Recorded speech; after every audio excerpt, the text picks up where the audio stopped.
പുതിയൊരു വീഡിയോയിലേക്ക് എല്ലാവർക്കും സ്വാഗതം. അങ്ങനെ അനാമികയോട് വേണു പറയുകയാണ്, സ്റ്റെബി നിന്റെ പിന്നാലെ കൂടിയത് നീ അനന്തപുരിയിൽ നിന്ന് കൊണ്ടുവരുന്ന സ്വർണവും പണവും മോഷിച്ചിട്ടാണെങ്കിൽ നീ പെട്ടുപോകട്ടെ മോളെ എന്ന് പറയാണ്. അപ്പം അനാമിക പറയുന്നുണ്ടായിരുന്നു, അവൻ അങ്ങനെ ഒരു പയ്യനൊന്നല്ല, അനീനെ പോലെ എല്ലാ അടിപൊളിയാണ് എന്നൊക്കെയാണ് കേട്ടോ വേണുവിനോട് അനാമിക പറയുന്നത്.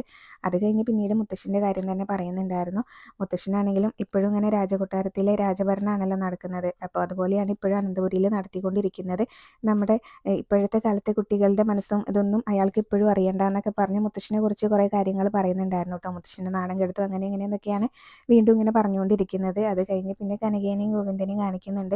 അവർക്കും അനാമിക ചാനലിൽ കയറി മുത്തശ്ശനെ കുറിച്ച് ഇങ്ങനെ പറഞ്ഞതൊക്കെ നല്ല വിഷമമായിട്ടുണ്ട്. അതിനെപ്പറ്റിയാണ് അവർ സംസാരിക്കുന്നത്. അപ്പോൾ മൂർത്തി മുത്തശ്ശനാണെങ്കിലും ഇങ്ങനെ പുറത്തെ ആളുകളും ഒക്കെ ദൈവത്തെ പോലെ കാണുന്നതാണ്. എന്നിട്ട് ആ ഒരു സാറിനെ കുറിച്ചാണല്ലോ അവൾ ചാനലിൽ കയറി നിന്നിട്ട് ഇങ്ങനെയൊക്കെ സംസാരിച്ചത്. ഇത് പാകം നാണക്കേടായില്ലേ? നമ്മുടെ മക്കൾ രണ്ടുപേരും അങ്ങോട്ട് പോയ സമയത്ത് മൂർത്തി സാറ് എന്ത് നല്ലതിലാണ് ആ കാര്യങ്ങളെല്ലാം കൈകാര്യം ചെയ്തത് എന്നൊക്കെ പറയുന്നുണ്ടായിരുന്നു കേട്ടോ. എന്നിട്ട് സാറിനെ കുറിച്ച് അങ്ങനെ പറഞ്ഞതൊന്നും അങ്ങനെ നന്നായില്ല എന്ന് തന്നെയാണ് അവരുടെ അഭിപ്രായം. അപ്പോൾ അവരിത് പറഞ്ഞുകൊണ്ടിരിക്കുമ്പോഴാണ് നന്ദു അവിടേക്ക് വരുന്നത്. അപ്പോൾ നന്ദുവിനോട് ചോദിക്കുന്നുണ്ടായിരുന്നു, നീ ഇൻ്റർവ്യൂ കണ്ടായിരുന്നു അനാമികയുടെ എന്ന്. അപ്പോൾ ഞാൻ ആദ്യം കണ്ടിട്ടില്ലായിരുന്നു, പിന്നെ ഞാൻ ചാനലിൽ കയറി കണ്ടു എന്ന് പറയും കേട്ടോ. എന്തായാലും ഇവിടെ തെറ്റുകളെല്ലാം ചെയ്യുന്നത് അബിയും അതുപോലെ തന്നെ അനാമികയാണ്. എന്നിട്ട് ഒരു തെറ്റും ചെയ്യാത്ത ആദർശേട്ടനെയാണ് ഇപ്പോൾ അവൾ കരി വാരി തേച്ചതെന്ന് പറയും. പിന്നീട് മുത്തശ്ശനെ കുറിച്ചും ഒക്കെ പറഞ്ഞിട്ടുണ്ടായിരുന്നല്ലോ, അപ്പോൾ അതും പറയുന്നുണ്ടായിരുന്നു കേട്ടോ. അപ്പോൾ എന്തായാലും ഇനിയിപ്പോൾ അനിയും നന്ദൂട്ടനും തമ്മിലുള്ള കാര്യം ഞാനും അവൾ പറയുമെന്ന് ഞാൻ പേടിച്ചു പോയിരുന്നു. ഇന്നെന്തായാലും പറഞ്ഞിട്ടില്ല. ആ ഒരു പേടി എനിക്കുണ്ടായിരുന്നു. അവൾ അതിനെക്കുറിച്ച് എങ്ങാനും പറഞ്ഞിട്ടുണ്ടെങ്കിൽ അത് അനിയുടെ ഭാവിനെ മാത്രമല്ല നിൻ്റെ ഭാവിനെയും ബാധിക്കും എന്നിങ്ങനെ പറയാണ് കേട്ടോ നന്ദുവിനോട്. അപ്പോൾ നന്ദു പിന്നെ ഇങ്ങനെ കല്യാണാലോചനയ്ക്ക് വരുന്ന സമയത്ത് അത് പ്രശ്നമാവില്ലോ എന്ന് പറയുമ്പോൾ നന്ദു പറയുന്നുണ്ടായിരുന്നു, എൻ്റെ ഭാവിനെ കുറിച്ച് ഓർത്ത് എനിക്ക് പേടിയൊന്നുമില്ല, പിന്നെ അനിയുടെ ഭാവി അതവൻ നോക്കിക്കോളും, അവനതിൽ വലിയ ഇതുണ്ടാവാനൊന്നും സാധ്യതയില്ല എന്ന് പറയുന്നുണ്ട്. ഇനിയിപ്പോൾ എനിക്കൊരു കല്യാണാലോചന വരുന്ന സമയത്ത് എന്നെ എല്ലാം അറിയുന്ന ഒരാളങ്ങ് കല്യാണം കഴിച്ചാൽ മതി, അല്ലാതെ എൻ്റെ മനസ്സ് തുറന്ന് സർട്ടിഫിക്കറ്റ് കൊടുത്തിട്ടുള്ള ഇതൊന്നും എനിക്ക് ബന്ധമൊന്നും എനിക്ക് വേണ്ടാന്ന് നന്ദു പറയുന്നുണ്ടായിരുന്നേ. പിന്നെ ഗോവിന്ദനാണെങ്കിലും അത് കഴിഞ്ഞിട്ട് പറയുന്നുണ്ടായിരുന്നു, ഇനിയിപ്പോൾ നാളെ ഇൻ്റർവ്യൂയുടെ സെക്കൻഡ് പാർട്ട് വരുന്നുണ്ട്, ഇനിയിപ്പോൾ അതിലവൾ അനിയുടെയും നന്ദുവിൻ്റെയും കാര്യം പറഞ്ഞുകൂടാ എന്നില്ലല്ലോ എന്ന് പറയുന്നുണ്ട്. അപ്പോൾ നന്ദു പറയുന്നുണ്ടായിരുന്നു, അവൾ പറയുകയാണെങ്കിൽ പറയട്ടെ എന്ന് പറയുന്നുണ്ട് കേട്ടോ. പിന്നീട് കനയ്ക്കും ഗോവിന്ദനൊക്കെ നല്ല വിഷമമാണ് കേട്ടോ. ആദർശിനെ കുറിച്ച് ഒരു തെറ്റും ചെയ്യാത്ത ആദർശിനെ കുറിച്ചാണല്ലോ അവൾ ചാനലിൽ കയറി ഇങ്ങനെയൊക്കെ പറഞ്ഞിട്ടുണ്ടായിരുന്നത്. അപ്പോൾ അവർക്ക് ആ ഒരു സങ്കടം അവർ രണ്ടുപേരും തമ്മിൽ പറയുന്നുണ്ട്.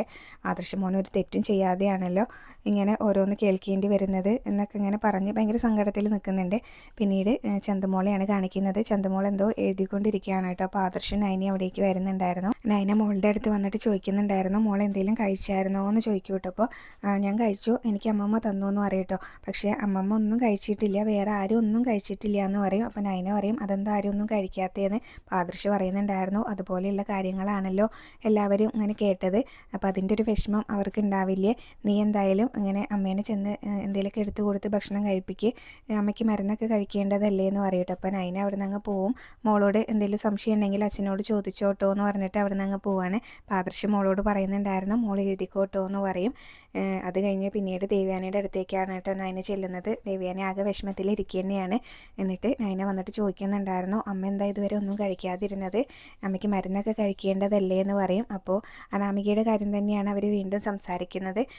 അനാമികയെ കുറിച്ച് പറയുന്നുണ്ടായിരുന്നു, അവിടെ ഈ വീട്ടിലേക്ക് വന്നത് പലതും മോഹിച്ചുകൊണ്ട് തന്നെയാണ്, സ്വത്തും പണമൊക്കെ മോഹിച്ചുകൊണ്ട് തന്നെയാണ്, അത് നമുക്കൊക്കെ അറിയാവുന്ന കാര്യമല്ലേ എന്നൊക്കെ പറയുന്നുണ്ടായിരുന്നു. പിന്നെ നൈനയാണെങ്കിലും ദേവ്യാനിയോട് പറയുന്നുണ്ടായിരുന്നു, അനിയെ ഒരുപാട് സഹിച്ചില്ലേ, അവരുടെ ബെഡ്റൂമിൽ നിന്നും അവർ തമ്മിൽ യുദ്ധമായിരുന്നു എന്ന് പറയൂ കേട്ടോ.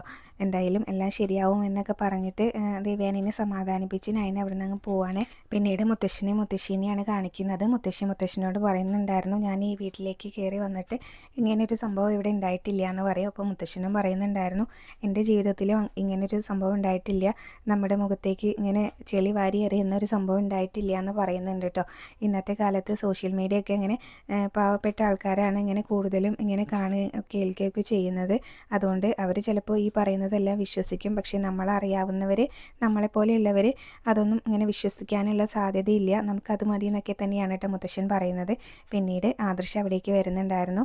അപ്പോൾ ആദർശിനോടാണെങ്കിലും മുത്തശ്ശൻ ഇങ്ങനെ പറയുന്നുണ്ടായിരുന്നു കേട്ടോ, മോനെ നിനക്ക് വിഷമമുണ്ടോ എന്നൊക്കെ ചോദിക്കും.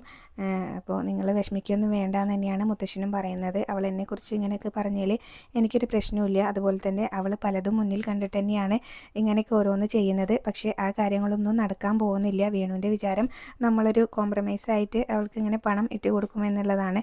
അതെന്തായാലും നടക്കാൻ പോകുന്നില്ല എന്ന് മുത്തശ്ശൻ പറയുന്നുണ്ടായിരുന്നു. അവരെന്തായാലും തുടങ്ങി വെച്ച് കഴിഞ്ഞില്ലേ, ഇനിയിപ്പോൾ ഇത് ഏതറ്റം വരെ പോകുന്നൊക്കെ നമുക്ക് നോക്കാം എന്ന് പറയുന്നുണ്ട് കേട്ടോ. അനന്തമൂർത്തിനെ ശരിക്കും വേണുവിന് മനസ്സിലായിട്ടില്ല എന്നും പറയുന്നുണ്ട്. അപ്പോൾ അവർ വിചാരിക്കുന്ന പോലെയൊന്നും കാര്യങ്ങൾ നടക്കില്ല എന്ന് മുത്തശ്ശൻ നേരിട്ട് തന്നെ ആദർശിനോട് പറഞ്ഞിട്ടുണ്ട് കേട്ടോ. അപ്പോൾ അവരുടെ മനസ്സെന്താണെന്ന് മുത്തശ്ശൻ തന്നെ മനസ്സിലാക്കിയിട്ടുണ്ട്. അതുകൊണ്ട് തന്നെ പിന്നീട് പറയുന്നുണ്ടായിരുന്നു, അനിയനോടും നീ കാര്യങ്ങളൊക്കെ ഒന്ന് പറഞ്ഞേക്ക്, അവനോട് ഞങ്ങളുടെ കാര്യം ഓർത്ത് വിഷമിക്കേണ്ടെന്നും പറഞ്ഞേക്കെന്ന് പറയൂ കേട്ടോ. അതിന് മുന്നേ ആദർശ് പറയുന്നുണ്ടായിരുന്നു, എനിക്കിങ്ങനെ മുത്തശ്ശൻ്റെ കാര്യം ഓർത്തിട്ടാണ് സങ്കടം എന്ന്. മുത്തശ്ശനെ അവൾ ഇതിലേക്ക് വലിച്ചഴിച്ചല്ലോ, ആ ഒരു ഇതിലാണ് അവന് സങ്കടം എന്ന് പറയുന്നുണ്ടായിരുന്നേ.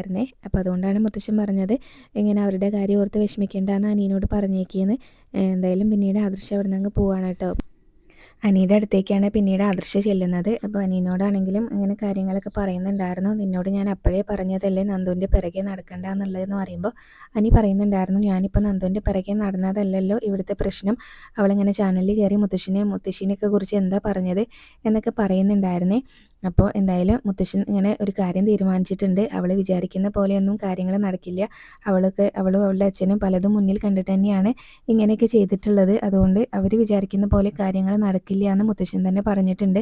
അത് നിന്നെയും കൂടെ അറിയിക്കാൻ മുത്തശ്ശൻ പറഞ്ഞു എന്ന് പറയുന്നുണ്ട് കേട്ടോ. പിന്നീട് അനിയാണെങ്കിലും ആദർശിനോട് പറയുന്നുണ്ടായിരുന്നു, ഇങ്ങനൊരു സംഭവം മുത്തശ്ശൻ അറിഞ്ഞു കഴിയുമ്പോൾ എന്നെ ഇവിടുന്ന് പുറത്താക്കുമെന്നാണ് ഞാൻ വിചാരിച്ചത് എന്ന് പറയും. അപ്പോൾ ആദർശ് പറയാണ്, അത് നമ്മുടെ മുത്തശ്ശനെ നീ ശരിക്കും മനസ്സിലാക്കാത്തതുകൊണ്ടാണ്, ഇങ്ങനൊരു മുത്തശ്ശനെ കിട്ടിയത് നമ്മുടെയൊക്കെ ഭാഗ്യമാണെന്നിങ്ങനെ പറയും. അപ്പോൾ അനി അത് സമ്മതിക്കുന്നുണ്ടായിരുന്നു കേട്ടോ. എന്തായാലും ഇനി നീ ഇങ്ങനെ അവരുടെ മനസ്സ് വിഷമിപ്പിക്കുന്ന കാര്യങ്ങളൊന്നും ചെയ്യരുത് കേട്ടോ എന്ന് പറയുന്നുണ്ട്. നമ്മൾ ഇങ്ങനെ മുത്തശ്ശിയുടെ മനസ്സ് വിഷമിപ്പിക്കരുത് എന്നൊക്കെ ഇങ്ങനെ പറഞ്ഞു കൊടുക്കുന്നുണ്ട് കേട്ടോ എനിക്ക്. അതൊക്കെ പറഞ്ഞു കൊടുത്തിട്ട് പിന്നെ ആദർശം അവിടെ നിന്ന് അങ്ങ് പോകാനായിട്ടോ. പിന്നീട് വേണുവിനെയാണ് കാണിക്കുന്നത്. വേണു എന്തൊക്കെയോ സാധനങ്ങൾ വാങ്ങിയിട്ട് കാറിൽ വെച്ച് ഇങ്ങനെ പോകാനായിട്ട് തുടങ്ങുന്ന സമയത്താണ് കേട്ടോ ആ പലിശക്കാരൻ വരുന്നത്. അപ്പോൾ അയാളുടെ പേരെന്താണെന്ന് ഞാൻ മറന്നുപോയി. അയാൾ വന്നിട്ട് ഇങ്ങനെ വേണുവിനെ കള്ള എന്നാണ് ഇട്ട് വിളിക്കുന്നത്. അപ്പോൾ വേണു ഇങ്ങനെ തിരിഞ്ഞു നിന്നിട്ട് ഒരു ചെറിയ ചിരി ചിരിക്കുന്നുണ്ട്. എന്നിട്ട് ചേട്ടനായിരുന്നോ, ചേട്ടൻ എന്തിനാ കള്ളൻ എന്നൊക്കെ എന്നെ വിളിക്കുന്നതെന്ന് ഇങ്ങനെ ചോദിക്കുക. അപ്പോൾ ആ പലിശക്കാരൻ പറയുന്നുണ്ടായിരുന്നു, എൻ്റെ കയ്യിൽ നിന്ന് പണം വാങ്ങിയിട്ട് മുങ്ങി നടക്കുന്ന പിന്നെ ഞാൻ കള്ളൻ എന്നല്ലാതെ വേറെ എന്താ വിളിക്കേണ്ടതെന്ന് പറയട്ടെ. അപ്പോൾ മോള് ചാനലിൽ കയറി കസർത്ത് നടത്തിയതൊക്കെ ഞാൻ കണ്ടിട്ടുണ്ടായിരുന്നു കേട്ടോ. അനന്തപുരിക്കാരായിട്ടാണ് നിങ്ങൾ കളിക്കുന്നത്, അപ്പോൾ അതുകൊണ്ട് സൂക്ഷിച്ച് വേണം.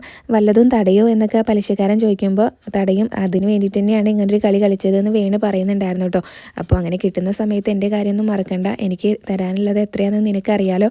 ഇനിയിപ്പോൾ പോലീസിൻ്റെ വല്ല സഹായം വേണമെങ്കിൽ എന്നോട് പറഞ്ഞാൽ മതി. ഇവിടുത്തെ സ്ഥലം CI എൻ്റെ അനന്തിരവനാണെന്ന് പറയൂ കേട്ടോ. അപ്പോൾ അയാളാണെങ്കിലും അങ്ങനെ പറഞ്ഞിട്ട് പിന്നീട് പറയുന്നുണ്ടായിരുന്നു, പണം കിട്ടുന്ന സമയത്ത് എൻ്റെ പണം ഇങ്ങനെ തരാതിരുന്നിട്ടുണ്ടെങ്കിൽ പിന്നെ നിന്നെ കാണാൻ വരുന്നത് ഞാനായിരിക്കില്ല, എൻ്റെ അനന്തിരവനായിരിക്കുമെന്നും പറഞ്ഞിട്ട് പലിശക്കാരൻ അവിടെ നിന്ന് അങ്ങ് പോവാണ് കേട്ടോ. അത് കഴിഞ്ഞ് പിന്നീട് നയനേനെയും നവ്യേനെയാണ് കാണിക്കുന്നത്. നയനയാണെങ്കിലും നവ്യയുടെ അടുത്ത് വന്നിട്ട് പറയുന്നുണ്ടായിരുന്നു, ചേച്ചി അവൾ ചാനലിൽ കയറി പറഞ്ഞതൊക്കെ കണ്ടായിരുന്നല്ലോ, അപ്പോൾ അവൾ പറഞ്ഞതിൽ എന്തെങ്കിലും ശരിയുണ്ടെന്ന് ചേച്ചിക്ക് തോന്നുന്നുണ്ടോ എന്ന് ഇങ്ങനെ ചോദിക്കുകയാണ് നവ്യനോട്. അതുകൊണ്ട് തന്നെ ചേച്ചി ഇനി ഇളയമ്മയ്ക്കൊപ്പം നിൽക്കരുത് എന്ന് പറയുന്നുണ്ടായിരുന്നു. അപ്പോൾ നവ്യ പറയും, ഒരിക്കലും ഇല്ല, അവളിങ്ങനെ മുത്തശ്ശീനെ ഒന്നും ഇതിലേക്ക് വലിച്ചയക്കേണ്ട ഒരു കാര്യം ഉണ്ടായിരുന്നില്ല, അവൾക്ക് അങ്ങനെ പറയേണ്ട കാര്യം ഉണ്ടായിരുന്നില്ല എന്ന് പറയുന്നുണ്ട് കേട്ടോ നവ്യ. പിന്നെ ആദർശേട്ടനെ കുറിച്ച് പറഞ്ഞത് എനിക്കിങ്ങനെ നിഷേധിക്കാനൊന്നും പറ്റില്ല, അതൊക്കെ സത്യമായിട്ടുള്ള കാര്യം തന്നെയല്ലേ, പക്ഷേ മുത്തശ്ശനെ കുറിച്ച് പറയേണ്ടായിരുന്നു എന്ന് തന്നെയാണ് നവ്യയുടെ അഭിപ്രായം. അപ്പോൾ എന്തായാലും ഇനിയിപ്പോൾ ചാനലുകാരെയൊക്കെ ചിലപ്പോൾ നമ്മളോടും പല ചോദ്യങ്ങളും ചോദിച്ച് ഇങ്ങോട്ട് വരും. അപ്പോൾ അനാമികേനെ സപ്പോർട്ട് ചെയ്ത് ചേച്ചി സംസാരിക്കരുത് എന്ന് പറയുന്നുണ്ട് കേട്ടോ. നവ്യ എപ്പോഴും പറയുന്നുണ്ടായിരുന്നു, അതൊന്നും നീ എന്നോട് പറയേണ്ട കാര്യമില്ല, ഈ വീട്ടിൽ നിന്നുകൊണ്ട് ഈ വീട്ടിലുള്ളവരെ താറടിച്ച് കാണിക്കാൻ ഞാൻ ഒരിക്കലും കൂട്ടി നിൽക്കില്ല എന്ന് നവ്യ പറയുന്നുണ്ട്. പിന്നെ ഇങ്ങനെ പറയുകയാണ്, നവ്യയാണെങ്കിലും അനാമികയായിരുന്നില്ല ചാനലിൽ കയറി ഇങ്ങനെയൊക്കെ പറയേണ്ടിയിരുന്നത്, നീ ആയിരുന്നു, ആദർശേട്ടൻ നിന്നെ ചതിച്ച കാര്യങ്ങളൊക്കെ എന്ന് പറയുന്നുണ്ട് കേട്ടോ. അപ്പോൾ എന്തായാലും നയന പറയുന്നുണ്ടായിരുന്നു, നമുക്കൊക്കെ ഈ വീട്ടിലേക്ക് കയറി വരാൻ പറ്റിയത് തന്നെ വലിയൊരു ഭാഗ്യമായിട്ടാണ് ഞാൻ കാണുന്നത്. അതുപോലെ തന്നെ ആദർശേട്ടനെ പറ്റി ആരും എന്തും പറഞ്ഞോട്ടെ, പക്ഷേ ആദർശേട്ടൻ്റെ ഭാര്യയായി ഇരിക്കാൻ പറ്റുന്നത് ഞാൻ വലിയൊരു ഭാഗ്യമായിട്ട് തന്നെയാണ് കാണുന്നത് എന്നൊക്കെ പറഞ്ഞിട്ട് നയന അവിടെ നിന്ന് അങ്ങ് പോകുന്നുണ്ട് കേട്ടോ. അപ്പോൾ ആദർശിന് അത്രയും വിശ്വാസമാണ് എന്നാണല്ലോ ഇങ്ങനെ നയന പറഞ്ഞിട്ട് പോകുന്നത്. അതുകൊണ്ട് തന്നെ നവ്യ ഇങ്ങനെ എന്തൊക്കെയോ ചിന്തിച്ച് നിൽക്കുന്നതും കാണിക്കുന്നുണ്ട്. അപ്പോൾ ഇത്രയൊക്കെയാണ് ഇന്നത്തെ എപ്പിസോഡിൽ കാണിച്ചിട്ടുണ്ടായിരുന്നത്. റിവ്യൂ ഇഷ്ടമായെങ്കിൽ ചാനലൊന്ന് സബ്സ്ക്രൈബ് ചെയ്ത് സപ്പോർട്ട് ചെയ്യണേ. താങ്ക്